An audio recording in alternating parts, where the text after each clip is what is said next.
Hello everyone, welcome to जेनिक unstoppable. This is your teacher Anoop Tiwari. So I hope आप सभी लोग बहुत अच्छे से होंगे और अपने फ्यूचर के लिए, कॉम्पिटिटिव एग्जाम्स के लिए, अलग अलग एग्जाम्स के लिए, अपने करियर के लिए बहुत अच्छे से तैयारी कर रहे होंगे। तो फ्रेंड्स, जैसा कि मैंने आप लोगों को कल बताया था कि हम लोग एक सीरीज स्टार्ट कर रहे हैं जिसमें गेट 2023 के लिए जो इंपॉर्टेंट कॉन्सेप्ट्स हैं उनसे रिलेटेड हम क्वेश्चंस यहाँ पर कराएंगे और थ्रू क्वेश्चंस हम आपको कॉन्सेप्ट भी सिखाने की कोशिश करेंगे कि यहाँ पर क्वेश्चन किस तरह से आप बना सकते हैं, कैसे इसको अप्रोच कर सकते हैं अगर आप गेट का एग्जाम दे रहे हैं तो यहाँ पर जेनिक अनस्टॉपेबल में मेनली जो ये यूट्यूब चैनल है हमारा, इसमें हम लोग फ्रेंड्स क्वेश्चंस कराने पे ज़्यादा फोकस रहते हैं। यहाँ पर हम बहुत ढेर सारे क्वेश्चंस आपको कराते हैं और यहाँ पर आज मैंने क्या किया है, जो गेट के प्रीवियस ईयर्स के जो क्वेश्चंस हैं उसको मैं यहाँ पर लेके आया हूँ, ठीक है। और इनके थ्रू मैं आपको कॉन्सेप्ट समझाने की कोशिश करूंगा कि ये जो क्वेश्चंस आपको दिए जाते हैं इनका अप्रोच कैसा होना चाहिए, ये क्वेश्चंस आप कैसे सॉल्व कर सकते हैं।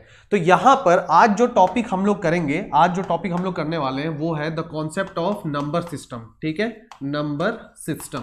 नंबर सिस्टम से रिलेटेड है। हम लोग कोशिश करेंगे 3 से 4 अच्छे क्वेश्चन सॉल्व करने का और डिफरेंट यहाँ पर कौन से कॉन्सेप्ट अप्लाई हो रहे हैं, कौन से क्वेश्चंस यहाँ पर आपसे बहुत ज़्यादा पूछे जाते हैं, ठीक है, कौन से क्वेश्चंस के आने के चांसेस काफ़ी ज़्यादा हैं। तो इससे रिलेटेड मैं 2 से 3 सेशन लूँगा नंबर सिस्टम पे, क्योंकि काफ़ी सारा चीज़ है इसमें सीखने को और यहाँ पर जो क्वेश्चंस का लेवल होता है वो काफ़ी ईजी होता है। मतलब अगर मैं इसको स्पेसिफिकली कहूँ तो ईजी टू मॉडरेट लेवल पे आपके यहाँ पर क्या होते हैं, क्वेश्चंस पूछे जाते हैं। तो चलिए फिर हम लोग डायरेक्टली यहाँ पर क्वेश्चंस को देखते हैं, राइट फ्रॉम जो गेट के जो प्रीवियस ईयर्स के क्वेश्चंस जो पूछे गए हैं। तो यहाँ पर देखिए जो पहला सवाल है ये गेट 2015 में पूछा गया था। गेट 2015 में ये नंबर सिस्टम का एक सवाल आया था। तो यहाँ पर देखिए क्या कह रहा है, यहाँ पर इसने लिखा है कि there are basically 3 types of operators हैं, ऑपरेटर 1, ऑपरेटर 2 और ये ऑपरेटर 3, ठीक है। ये आपको कुछ स्क्वायर के जैसा दिख रहा है, ये आपको कुछ मतलब टिल्टेड स्क्वायर के जैसा और ये एक एरो है। ये 3 बेसिकली डिफरेंट टाइप्स के ऑपरेटर है और ये ऑपरेटर्स कुछ नंबर्स के बीच में आपको क्या कर रहे हैं, लगाए जा रहे हैं। अगर मेरे पास 2 नंबर है ए ऑपरेटर बी, जो पहला ऑपरेटर है, अगर मैं ए बी के बीच यहां पर अप्लाई करता हूं तो इसका मतलब ये है कि यहां पर ए ऑपरेटर बी, इसका मतलब है a minus B upon A plus B. अब यहां पर a और b कोई भी 2 नंबर हो सकते हैं। यहां पर a और b आप कह सकते हैं कि दे आर इंटीजर्स, ठीक है, या फिर आप कह सकते हैं a comma b belongs to real number, ठीक है। तो यहां पर आपके पास 2 नंबर्स के बीच अगर ये वाला ऑपरेटर आपका लगा है तो इसका मतलब इन दोनों के बीच का जो रिलेशन होगा वो कुछ इस तरह से होगा। दूसरा आपसे कहा जा रहा है कि अगर a b के बीच में अगर ये सेकेंड ऑपरेटर हम यूज कर रहे हैं, मतलब ये कुछ इस टाइप से आपसे बोलना चाह रहा है, तो उसका इंप्लीकेशन ये है कि यहां पर इन दोनों नंबर्स का जो रिलेशन होगा इस ऑपरेटर के बेसिस पे वो कैसा होगा, a plus B upon A minus B. और ये जो थर्ड ऑपरेटर है जो कुछ एरो की तरह दिख रहा है, इसका मतलब है कि इसका मीनिंग होता है a इंटू बी, ठीक है। तो ये बेसिकली 3 ऑपरेटर्स आपको दिए गए हैं और इन 3 ऑपरेटर्स का यूज करके हमें क्या करना है, हमें इसकी वैल्यू फाइंड आउट करनी है, ठीक है। 66 के बीच में पहला ऑपरेटर, थर्ड ऑपरेटर इनटू, मतलब यहां पर थर्ड ऑपरेटर के साथ 66 और 6 का सेकंड ऑपरेटर। तो ये क्वेश्चन भले दिखने में काफी टफ लग रहा होगा लेकिन एक्चुअली में बहुत बेसिक और बहुत ही इजी क्वेश्चन है। इसको आप कैसे सॉल्व कर सकते हैं, जैसा ऑपरेटर का यहां पर फंक्शन है वैसा ऑपरेटर को आप यहां पर यूज करिए। तो ये यहां पर क्या हो जाएगा 66 और ये पहला ऑपरेटर है तो ये मैं क्या लिख सकता हूं, 66 माइनस 6 अपॉन 66 प्लस 6, ठीक है। उसके बाद ये थर्ड ऑपरेटर है, इसका मतलब मल्टीप्लीकेशन, तो यहां पर मैं क्या करूंगा, मल्टीप्लाई करूंगा। और उसके बाद 66 और 6 के बीच में ये सेकंड ऑपरेटर है तो ये क्या हो गया 66 प्लस 6 अपॉन 66 माइनस 6। ये आपका क्या हो जाएगा टोटल, ये मतलब इसका मीनिंग ये होता है कि यहां पर 2 नंबर्स आपको दिए गए हैं, ठीक है, 66 और 6, और इनके बीच में हमने क्या किया है, टोटल 3 ऑपरेटर्स को हमने यहां पर यूज किया है। तो अगर मैं इसको सॉल्व करूंगा तो ये क्या आ जाएगा 60 अपॉन 72 इंटू 72/60। तो यहां पर अगर आप इसको सिंप्लीफाई करेंगे तो ये 72 से 72 कैंसिल हो जाएगा, 60 से 60 कैंसिल हो जाएगा, तो जो फाइनल आपका आंसर आएगा वो 1 आएगा। तो गेट 2015 जो आईआईटी कानपुर ने कंडक्ट किया था, आईआईटी कानपुर, ठीक है, आईआईटी कानपुर ने कंडक्ट किया था, तो आप देख सकते हैं। तो इसका जो आंसर है ये है ऑप्शन नंबर सी। काफी इजी क्वेश्चन है। देखिए इस टाइप के जो क्वेश्चंस आते हैं इसको देखिए कभी घबराए मत करिए, क्वेश्चंस को पूरा रीड किया करिए, और जब आप इसको रीड करेंगे तब आपको एहसास होगा कि आपको बस इन फंक्शंस के हेल्प के जो ये फंक्शन जो ये ऑपरेटर्स आपसे कहता जा रहा है, आप वैसे वैसे उसको क्या करिए, अरेंज करिए, और ऑटोमेटिकली फिर आप उसको स्टेप बाय स्टेप सॉल्व करके उसका आंसर ला सकते हैं। ठीक है, तो अगर मैं इसको बोलूं कि ये किस कॉन्सेप्ट से है, तो ये कुछ थिंकिंग बेस्ड क्वेश्चंस होते हैं। अब अगर इसी टाइप का अगर मैं और क्वेश्चन देखता हूं, अगर मैं देखूं इसी टाइप का और क्वेश्चन, तो चलिए इस टाइप के और क्वेश्चन मैं पहले देखता हूं। ये देखिए अगेन एक ऑपरेटर से रिलेटेड एक सवाल है जो कि गेट 2016 आईआईएससी बेंगलोर, आईआईएससी ये बेंगलोर ने कंडक्ट किया था।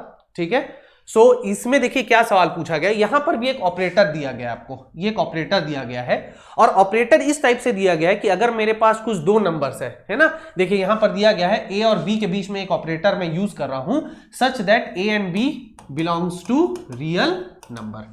ठीक है, तो ए और बी रियल नंबर है, और यहां पर क्या बोल रहा है कि ए ऑपरेटर बी, इसका मतलब होता है A B plus A plus B. ठीक है, ये आपसे सवाल में दिया है, ये आपकी गिवन कंडीशन है, this is your given condition. ये हमको ध्यान में रखना है कि ये मेरी गिवन कंडीशन है, कुछ भी हो जाए अगर मैं ये ऑपरेटर यूज करूंगा तो इसकी यही कंडीशन होनी चाहिए। ठीक है, अच्छा यहां पर क्या बोल रहा है, the value of the identity element of this operation defined as the number x such that a operator x is equal to a. आपको बस यहां पर यह दे दिया है कि आपको यहां पर x की वो वैल्यू निकालनी है जिसके लिए अगर मैं दो नंबर्स है a and x such that they are real numbers, और उनके बीच में अगर मैं ये ऑपरेटर यूज कर रहा हूं तो उसकी फाइनल वैल्यू मुझे क्या ऑब्टेन हो रही है, a ऑब्टेन हो रही है। मतलब सिंपल सा यहां पर मेरा सवाल ये है, इसको मैं थोड़ा सा यहां पर ऐसे बोलता हूं कि a ऑपरेटर x इसकी वैल्यू आपके पास a है। अब यहां पर जो ये ऑपरेटर का फंक्शन, जो ऑपरेटर जैसे यहां पर काम करता है, आप बस उसको यहां पर लिख दीजिए। तो ये किस टाइप से आपका हो जाएगा, ये हो जाएगा ax इंटू, सॉरी प्लस, यहां पर प्लस होगा ax plus a plus x। मैं कुछ नहीं कर रहा हूं फ्रेंड, जो ऑपरेटर का जो काम है, अगर जो दो नंबर्स के बीच जो ऑपरेटर है वो जैसा बोल रहा है मैंने वहां पर लिख दिया, इन दो नंबर्स के बीच का रिलेशन, इसकी वैल्यू क्या है, a है। ठीक है, सो इसको अगर मैं सिंप्लीफाई करूं तो ये क्या हो जाएगा, ax plus a plus x is equal to a। अब यहां से क्या क्या कैंसिल हो जाएगा, a और a कैंसिल हो गया, तो यहां से मैं क्या लिख सकता हूं सर, यहां से मैं लिख सकता हूं ax plus x is equal to 0। x को मैं कॉमन निकाल लेता हूं, तो x क्या हो गया, a plus 1 is equal to 0। तो x की वैल्यू क्या होगी, अगर मैं इसको सॉल्व करूंगा तो x की वैल्यू क्या हो जाएगी, x की वैल्यू हो जाएगी 0 अपॉन a प्लस 1। तो x की किस वैल्यू के लिए, फॉर a, यहां पर x की कौन सी वैल्यू होगी, यहां पर x की वैल्यू क्या आ रही है आपके पास, 0 आ रही है। तो यहां पर जो आपको क्वेश्चन बोल रहा है, the value of the identity element for this operation defined as the number x, किसी कोई एक नंबर है यहां पर x, अगर मैं इस x के साथ इस ऑपरेटर, इस रियल नंबर के साथ इस ऑपरेटर को यूज कर रहा हूं तो इसकी वैल्यू मुझे फाइनल वैल्यू a ऑब्टेन हो रही है। तो x की कौन सी वैल्यू के लिए इस ऑपरेशन में जो मेरी फाइनल वैल्यू आएगी वो a आएगी, तो क्या आएगी, 0। ठीक है, तो x की वैल्यू 0 होनी चाहिए। तो what is the answer, option number a is the correct answer. तो जो ऑपरेटर से रिलेटेड क्वेश्चन होते हैं ना, उसमें बहुत ज्यादा आपको सोचने की जरूरत नहीं है। जैसे वो फंक्शन आपको दिया जाता है, जिस तरह से वो आपको प्रोसीड करने को कहता है, उसी तरह से आप क्या करेंगे, इसको प्रोसीड कर लेंगे। ठीक है, चलिए इसके बाद एक नेक्स्ट टाइप का हम क्वेश्चन देखते हैं जो कि बहुत इंपॉर्टेंट है, बहुत ज्यादा आप लोगों से पूछा जाता है, और वो क्वेश्चन है the unit position of the number. आपके पास क्या किया जाता है कि कुछ डिजिट्स आपको दे दिए जाते हैं, उनका कुछ पावर आपको दे दिया जाता है, और उसके बाद बोला जाता है कि उनका जो यूनिट डिजिट है वो फाइनली हमें क्या ऑब्टेन होगा। जैसे यहां पर आप लोगों को क्वेश्चन दिया है, the numeral in the unit position of this is. ठीक है, गेट 2016 अगेन आईआईएससी बेंगलोर के थ्रू ये कंडक्ट किया गया था। ठीक है, इजी है। यहां पर ये क्वेश्चन हमसे ये पूछ रहा है कि अगर मैं इसको सॉल्व करूं, 211 to the power 870 plus 146 to the power 127 into 3 to the power 424। अब आप लोग ये मत सोचने लगिएगा कि सर ये तो इजी है, इसको तो हम कैलसी में डाल के आंसर निकाल लेंगे, ऐसा नहीं होता है। ठीक है, अगर इतना आसान होता तो इतनी बड़ी बड़ी पावर्स आपको नहीं दी जाती। अगर आप 211 टू द पावर 870 करेंगे तो आपके कैलसी में वो चीज आपको शो नहीं होगी। ठीक है, e to the power something something ऐसे करके आपका आंसर आएगा, और अब तो कैलसी भी यूज नहीं होता है। तो आप लोगों को यहां पर स्मार्ट बनना है, आप लोगों को यहां पर इस टाइप के क्वेश्चंस को सॉल्व करने के लिए प्रॉपर मेथड होना चाहिए, प्रॉपर आप लोगों को इसका स्टेप वाइज स्टेप इंफॉर्मेशन होना चाहिए। तो देखिए यहां पर देखिए 2-3 चीजें मेन होती है जब भी आपको इस टाइप से क्वेश्चन दिए जाते हैं, और जो ये डेफिनेटली इस टाइप के क्वेश्चन आते हैं, तो यहां पर आप लोगों को 2 से 3 चीजें मेन इंपॉर्टेंट होती है। पहली चीज होती है साइक्लिसिटी ऑफ द नंबर, ठीक है, cyclicity of number, cyclicity of number, ये सबसे ज्यादा इंपॉर्टेंट होता है। मैं यहां पर जिस भी नंबर को देख रहा हूं, फॉर एग्जांपल हम लोगों को जब भी कोई भी एक नंबर दिया जाता है तो आप हमेशा यूनिट डिजिट के नंबर को चेक किया करिए, हमेशा यूनिट डिजिट के नंबर को चेक किया करिए। ये जो भी यूनिट डिजिट है, ये जो भी यूनिट डिजिट है, ये कहां से कहां तक वेरी करेगा सर? ये 0 से लेकर 9 तक वेरी करेगा, ठीक है। कोई भी आप नंबर ले लो ना, आप कोई भी नंबर लिख दो, है ना, 3036 लिख दो, तो लास्ट का यूनिट डिजिट तो 6 है। तो कोई भी जो आपका नंबर होगा उसका जो यूनिट डिजिट होगा वो हमेशा इन्हीं डिजिट्स के बीच में लाई करेगा, 0 to 9 including both of them, including both of them, ठीक। तो यहां पर मुझे इन सारे नंबर्स का, ये जो टोटल 10 जो आपके पास डिजिट्स है, ठीक है, 0 1 2 3 4 5 6 7 8 9, इनकी साइक्लिसिटी मुझे पता होनी चाहिए। साइक्लिसिटी क्या होती है सर? अगर मैं इसका पावर कुछ रखता हूं, फॉर एग्जांपल यहां पर अगर आप लोग देखें, मैं एकदम ध्यान से आप लोगों को इसको समझाता हूं, अगर आप लोग इसको यहां पर ध्यान से देखें तो लास्ट में यहां पर कौन सा डिजिट है सर? 1। अगर मैं इसकी साइक्लिसिटी देखूं तो मैं क्या करूंगा, इसका पावर रखूंगा। तो मैं पहले ऐसा करता हूं, 1 की पावर 1 रखता हूं, ये कितना आ गया सर? 1। सर मैं 1 की पावर 2 रखता हूं, ये कितना आ गया? 1। सर मैं 1 की पावर 3 रखता हूं, कितना आ गया? 1। और यहां पर अगर मैं 1 की पावर 4 रखूंगा तो ये भी कितना आएगा? 1। मतलब मैं 1 की कितनी भी पावर रखूं, इसका जो यूनिट डिजिट मुझे ऑब्टेन हो रहा है, इसका जो यूनिट डिजिट मुझे ऑब्टेन हो रहा है वो क्या हो रहा है? 1। तो सर अगर इसका मुझे सिंगल ही डिजिट मुझे ऑब्टेन हो रहा है तो इसकी साइक्लिसिटी कितनी हो गई सर? इसकी साइक्लिसिटी हो गई 1, ठीक है। उसी तरह से अब यहां पर देखिए अगले वाले को हम लोग देखते हैं। अगला वाला क्या है सर? अगला वाला 6 है, ठीक है, ये हो गया 6। सर 6 की पावर में 1 करता हूं, ये कितना आएगा सर? 6। सर 6 की पावर 2 करता हूं, सर ये कितना आ रहा है? 36। सर 6 की पावर 3 करता हूं तो ये कितना आता है? 6 6 ये आ जाएगा आपका 216, ठीक है। सर 6 की पावर मैं 4 करता हूं, अगेन कुछ जब ये 216 इंटू 6 अगर मैं करूंगा 216 इंटू 6 1296, ठीक है। तो अगर आप यहां थोड़ा सा ध्यान से देखोगे तो यहां पर यूनिट डिजिट क्या है? 6। यहां पर भी यूनिट डिजिट क्या है? 6। हमेशा यूनिट डिजिट को चेक करते हैं। यहां पर यूनिट डिजिट क्या है? 6। और यहां पर भी यूनिट डिजिट क्या है? 6। तो यहां पर भी अगर आप यूनिट डिजिट को चेक करेंगे तो सारे के सारे डिजिट आपके क्या मिल रहे हैं सर? 6 मिल रहे हैं। अगर सारे डिजिट मेरे सेम हैं, अगर सारे डिजिट मेरे सेम हैं, यूनिट डिजिट, ठीक है, किसी के पावर के, तो इनकी भी साइक्लिसिटी क्या हो जाएगी सर? इसकी भी मेरी साइक्लिसिटी जो हो जाएगी 1 हो जाएगी, ठीक है। तो यहां पर मुझे 2 चीजें तो समझ में आ गई, यहां पर मुझे 2 चीजें तो समझ में आ गई। क्या क्या समझ में आ गई? कि सर अगर मैं 1 की 211 टू द पावर 870 की बात करूं तो यहां पर यूनिट डिजिट 1 है, इसका पावर मैं कुछ भी रखूं वहां पर मुझे यूनिट डिजिट हमेशा क्या मिलेगा सर? 1 मिलेगा। तो यहां से जो यूनिट डिजिट मुझे मिल गया वो 1 मिल गया, 1। अब अगर मेरे पास कोई भी नंबर है जिसका यूनिट डिजिट क्या है सर? 6 है, यूनिट डिजिट अगर उसका क्या है सर? 6 है, और उसकी मैं कोई भी पावर रखूं तो वहां पर मुझे हमेशा क्या मिलेगा सर? यूनिट डिजिट में 6 ही मिलेगा। यहां पर मुझे यूनिट डिजिट में हमेशा क्या मिलेगा सर? 6 ही मिलेगा। लेकिन जो मेन जो यहां पर खेल होता है वो बेटा इस नंबर्स पे होता है, ठीक है। कैसे सर? यहां पर यूनिट डिजिट क्या है? 3 है। तो चलो 3 के बारे में भी थोड़ा देखते हैं। 3 टू दी पावर 1 सर ये 3, 3 टू दी पावर 2 सर ये क्या हो गया? 9। सर 3 टू दी पावर 3 ये हो गया 27। सर 3 टू दी पावर 4 ये हो गया 81। सर 3 टू दी पावर 5 ये हो गया 243, ठीक है। इससे आगे मैं नहीं करूंगा क्योंकि रिपीट होगा। तो यहां पर अगर आप लोग थोड़ा ध्यान से देखो, यूनिट डिजिट 3 9 7 1, उसके बाद ये फिर रिपीट होने लगेगा 243 के बाद 729, ऐसे करके फिर से 3971 3971 करके ये यूनिट डिजिट क्या होंगे? आपस में रिपीट होते जाएंगे। इसलिए बेसिकली हम लोग क्या करते हैं, जो पावर होता है वो 4 तक लेते हैं। कहां तक लेते हैं sir? 3 to the power 1, 3 to the power 2, किसी भी आप कोई भी डिजिट कर लीजिए, अप टू पावर 4 तक ही हम इसको क्या करते हैं? कंसिडर करते हैं। तो यहां पर अगर मैं देखूं 3971, तो यहां पर देखिए साइक्लिसिटी कितनी है? यहां साइक्लिसिटी आपकी 4 हो गई। यहां पर साइक्लिसिटी क्या हो गई? यहां पर आपकी जो साइक्लिसिटी हो गई ये 4 हो गई। तो अगर यहां पर आपकी साइक्लिसिटी 4 है तो हम डायरेक्टली यहां पर कैसे बोलें कि यहां पर यूनिट डिजिट क्या आएगा? उस केस में आपका जो सबसे इंपॉर्टेंट होता है जिसे हम चेक करते हैं वो होता है पावर।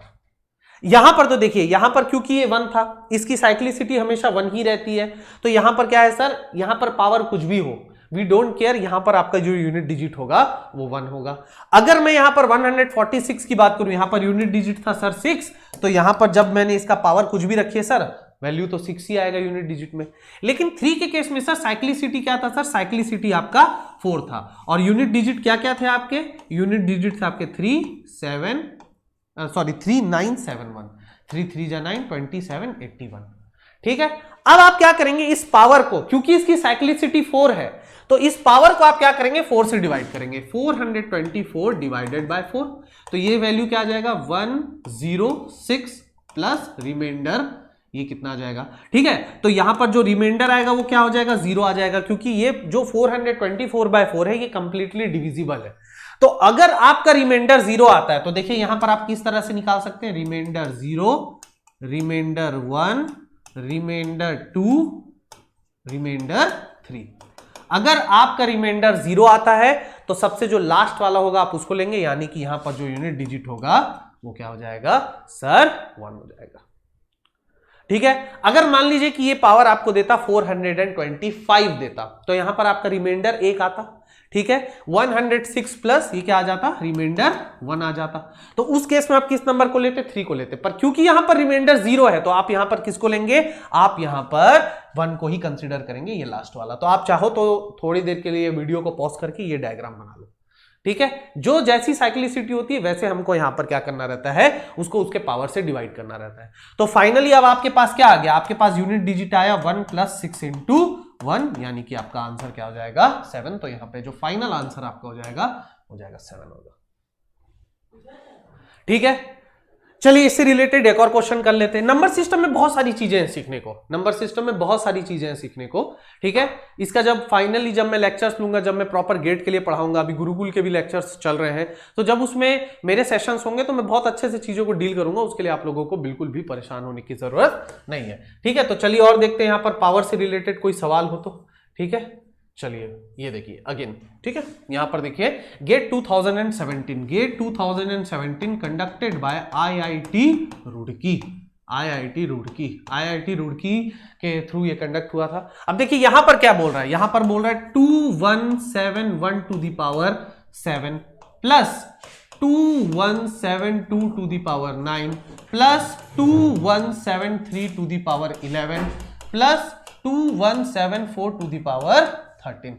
आपको ये बोल रहा है कि ये जो मेरे पास नंबर्स दिए इसका जब सम हम करेंगे, जब ये वैल्यूज निकाल के हम सम करेंगे, तो जो आपका यूनिट डिजिट होगा वो क्या आएगा? वो आपसे यहां पर क्वेश्चन पूछना चाह रहा है। 4 ऑप्शंस आपको दिए गए, 2, 4, 6 और 8। तो चलो इसको कोशिश करते हैं। देखिए यूनिट डिजिट 1 है, 1 की साइक्लिसिटी कितनी होती है सर? अभी हमने थोड़ी देर पहले देखा 1 की साइक्लिसिटी सर 1 ही होती है। तो यहां पर पावर कुछ भी हो ये होगा 1। ठीक है सर, यहां पर यूनिट डिजिट है 2। ठीक है, यहां पर यूनिट डिजिट है 3, यहां पर यूनिट डिजिट है 4। तो अगर मैं 2 की बात करूं तो चलो 2 के लिए भी हम लोग बनाते हैं, 2 के लिए बनाते हैं। 2 2 जा 4, 2 जा 8, 2 जा 16। तो यहां पर ये क्या होगा? यहां पर ये हो जाएगा 6। सर 2 की जो साइक्लिसिटी होती है वो 4 होती है। अगर 2 की साइक्लिसिटी 4 है, क्यों 4 है? क्योंकि सर देखिए 4 अलग अलग नंबर हमें ऑब्टेन हो रहे हैं यूनिट डिजिट के। 2 2 जा 4, 2 जा 8, 2 जा 16। तो 16 लिखने की जरूरत नहीं है, 16 का आप यूनिट डिजिट देखिए क्या है सर? 6। उसके बाद वो रिपीट होगा, 16 2 जा 32, 64, 128, 256। तो आप देख रहे हैं यूनिट डिजिट रिपीट होता है। तो बेसिकली हमको जो साइकिल वाला है वो मैक्सिमम 4 तक हमको लेना रहता है। इसी में हम चेक कर लेते हैं कि किसी की साइक्लिसिटी मैक्सिमम कितनी हो सकती है। तो यहां पर मैं आप लोगों को यह भी बता देता हूं कि कोई भी जो इंटीजर होता है, कोई भी जो न्यूमेरिकल होता है 0 से 9 के बीच, तो उसकी जो मैक्सिमम साइक्लिसिटी होती है वो 4 हो सकती है और मिनिमम साइक्लिसिटी उसकी 1 हो सकती है। 0 किसी की साइक्लिसिटी नहीं होती है, मिनिमम साइक्लिसिटी आपकी 1 होती है। अगर आप 0 की भी बात करेंगे तो 0 की भी साइक्लिसिटी क्या होती है? 1 होती है। ठीक, तो यहां पर आपके पास साइक्लिसिटी 4 है और पावर कितना है आपके पास? 9। तो इसको आप लोग किससे डिवाइड करेंगे? इसकी साइक्लिसिटी से। तो ये साइक्लिसिटी क्या है 4 है, तो 9 डिवाइडेड बाय 4 रिमाइंडर चेक करना है, रिमाइंडर कितना आएगा 1 आएगा। अगर रिमाइंडर 1 आएगा तो 1 की जगह मैं किसको लिखूंगा, यहां पर मैं 2 को लिख दूंगा। प्लस अब यहां पर देखिए 3 के लिए भी हमने पढ़ा था सर, 3 के लिए क्या होगा, 3 के लिए क्या होगा 1 2 3 4, तो 3 3 जा 9 3 जा 20 7 3 जा 81। तो यहां पर भी अगर आप लोग देखेंगे, तो यहां पर इसकी जो साइक्लिसिटी 4 है, पावर इसका क्या है 11, तो 11 को हम किससे डिवाइड करेंगे सर 4 से डिवाइड करेंगे, तो 11 डिवाइडेड बाय 4 रिमाइंडर कितना आएगा सर 3 आएगा, तो यहां पर आपका जो नंबर होगा क्या होगा 7। प्लस चलिए 4 के लिए भी चेक कर लेते हैं, 4 के लिए भी चेक कर लेते हैं, 1 2 3, तो 4 4 जा 16 4 जा 64 256। यहां पर अगर आप लोग ध्यान से देखेंगे ना, तो यहां पर इसकी साइक्लिसिटी कितनी है, इसकी साइक्लिसिटी 2 है। सर 2 क्यों हो गई, क्योंकि देखो 4 6 के बाद फिर 4 6 ऐसे करके रिपीट हो रहा है, तो जब रिपीटिशन आपका स्टार्ट होगा तो आपको उसको कंसिडर नहीं करना है, ठीक है। तो यहां पर आपका क्या हो गया 4 और 6 यानी कि साइक्लिसिटी 2। अब 13 को मैं क्या करूंगा 2 से डिवाइड करूंगा, तो रिमाइंडर यहां तो बचेगा, एक रिमाइंडर बचेगा, 2 6 जा 12 प्लस 1, तो रिमाइंडर 1 है, तो यहां पर क्या आ जाएगा सर, यहां पर आपका फाइनल आ जाएगा 4, ठीक है। ये रिमाइंडर 0 के लिए होता है, ये रिमाइंडर 1 के लिए। अब आप इसको पूरा ऐड कर दो, अब आप उसको पूरा ऐड कर दो, तो एक हो जाएगा 3 + 7 10 + 4 14, तो इसका यूनिट डिजिट कितना आ रहा है सर, इसका यूनिट डिजिट 4 आ रहा है, so the correct answer would be. समझ में आया। तो इस टाइप से जो यूनिट डिजिट के जो क्वेश्चंस है उसको बनाना चाहिए, और मेरी नजर में जो ये क्वेश्चंस हैं ये फ्री भी क्वेश्चंस होते हैं, आपको बहुत आसानी से इसमें 1 नंबर मिलता है, क्योंकि इसका एक ही स्टेप है। आप सबसे पहले यूनिट डिजिट को चेक करिए, उस यूनिट डिजिट की आपको साइक्लिसिटी पता होनी चाहिए, उस साइक्लिसिटी को आप पावर से डिवाइड कर दीजिए, पावर जो भी पावर दिया आपको उसको साइक्लिसिटी से डिवाइड कर दीजिए, और रिमाइंडर के अकॉर्डिंग यूनिट डिजिट आप वहां पर क्या करिए पुट कर दीजिए, तो ये आपका क्या हो जाता है आंसर आ जाता है। चलो अब यहां पर और क्वेश्चन देखते हैं हम लोग, यहां पर और भी क्वेश्चन देखते हैं, ठीक है। ये क्वेश्चन हमने देख लिया, ये क्वेश्चन हमने देख लिया, ये काफी इजी क्वेश्चन है, ठीक है। इस क्वेश्चन को हम 2 तरीके से बना सकते हैं। सबसे पहले तो ये देख लीजिए कि गेट 2016 यानी कि IISc बेंगलोर, ठीक है। तो इस क्वेश्चन को 2 तरीके से बना सकते हैं, एक बेसिक मेथड से पावर के यूज से, और एक लॉग से। तो यहां पर मैं आपको एकदम बेसिक से समझा देता हूं कि एकदम बेसिक से कैसे बनेगा, और लॉग से आप लोग बनाने की कोशिश करेंगे। अगर आप लोग ये वीडियो लेक्चर देख रहे हैं तो लॉग से आप इसको बनाने की कोशिश जरूर करिएगा। तो बहुत ईजी क्वेश्चन है, देखिए क्या बोल रहा है आपसे, Q to the power minus A is equal to 1/R, ठीक है। इसके बाद क्या बोल रहा है sir, R to the power minus B is equal to 1/S, और आपसे क्या बोल रहा है sir, S to the power minus C is equal to 1/Q। तो 2-3 रिलेशन आपको दे दिया गया है, आपसे बस ये बोल रहा है कि sir A into B into C की वैल्यू क्या होगी।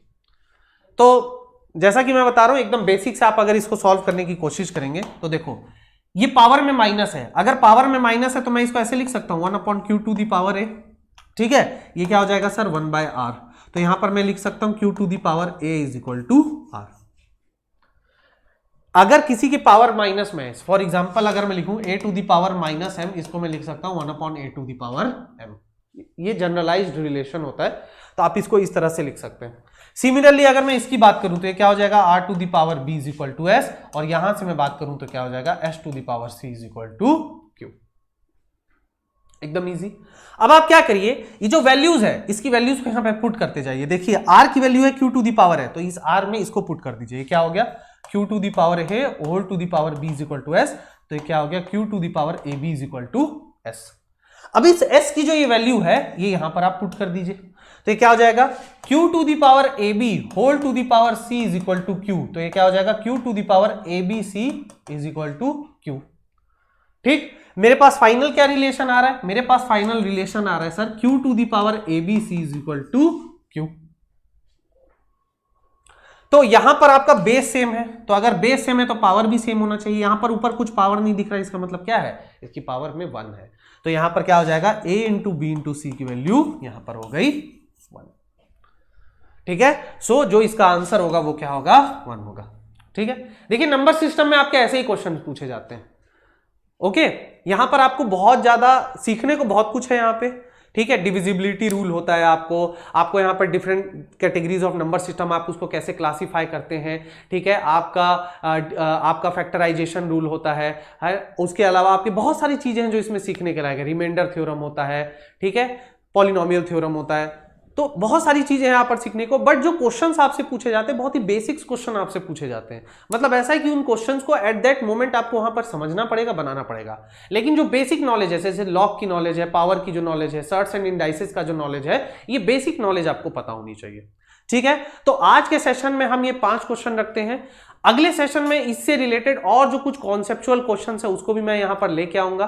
ठीक है, और इसी तरह से हम सारे चैप्टर्स के जो भी पीवाईक्यू के जो क्वेश्चंस हैं उसको हम लगाते रहेंगे और उसके थ्रू हम कॉन्सेप्ट्स को क्या करते रहेंगे, सीखते रहेंगे। ठीक है, तो आप लोगों से नेक्स्ट वीडियो में मेरी मुलाकात होगी इसी नंबर सिस्टम के कुछ और अच्छे क्वेश्चंस के साथ। तब तक के लिए आप इसको कंटिन्यू करिए, सेशन को लाइक जरूर करिएगा, शेयर जरूर करिएगा। ठीक है, और कोई भी डाउट हो तो कमेंट सेक्शन में आप मुझसे पूछ सकते हैं। और अगर आपको ये पीडीएफ चाहिए, हालांकि आपके पास प्रीवियस ईयर्स की बुक्स होंगी, बट अगर आपको इनके पीडीएफ चाहिए, अगर आपको कुछ असाइनमेंट चाहिए तो भी आप कमेंट सेक्शन में लिख के मुझे बता सकते हैं। ठीक है, तो इसी तरह से मैं आपको वीडियो लेक्चर लाता रहूंगा और आप लोगों को बताता रहूंगा। तब तक के लिए आप सभी लोग अपना ख्याल रखें, अच्छे से पढ़ाई करें। Thank you so much.